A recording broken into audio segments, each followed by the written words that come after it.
Ciao, and welcome back to InkLingo. Today's story is called Il Citofono che non risponde, or the intercom that doesn't answer, and it's perfect for Italian learners at the A1 level. In the InkLingo app, you can tap any word to translate it instantly, save new vocabulary, and track your progress. Before we dive in, let's warm up with a few keywords. First, abita, meaning lives.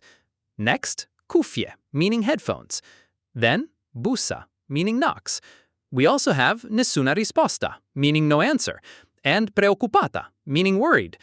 In this story, Sara brings groceries to an elderly neighbor, but when no one answers the door, she starts to worry. Let's find out what happens. Here is Il Citofono che non risponde. Sara ha una borsa pesante. Dentro ci sono le arance, il pane e il latte della signora Pina. La signora Pina abita al terzo piano. Ha 80 anni. Vive sola. Sara preme il citofono. Una volta, 2 volte, 3 volte. Nessuna risposta. Sara guarda l'orologio. Sono le 11. La signora Pina è sempre a casa il martedì. Questo è strano. Sara è preoccupata. Preme il citofono ancora. Silenzio. Un uomo esce dal portone. Sara entra veloce. Sale le scale. Al terzo piano, bussa alla porta. Signora Pina? Sono Sara. Silenzio. Il cuore di Sara batte forte.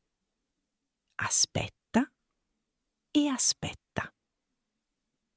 Poi sente un rumore. Poi una voce lenta e tranquilla. Un momento. Un momento. La porta si apre. La signora Pina è lì. Ha le cuffie alle orecchie e un grande sorriso. Cara Sara, scusa, ho la musica alta. Sara ride. Le gambe sono stanche, ma il cuore è leggero. And there we have it. Sarah's worry turns to relief when she finds Signora Pina safe and sound, just enjoying her music a little too loudly. If you want to read more stories with tap to translate, word saving, karaoke highlighting, progression tracking, and many more features, check out the InkLingo app.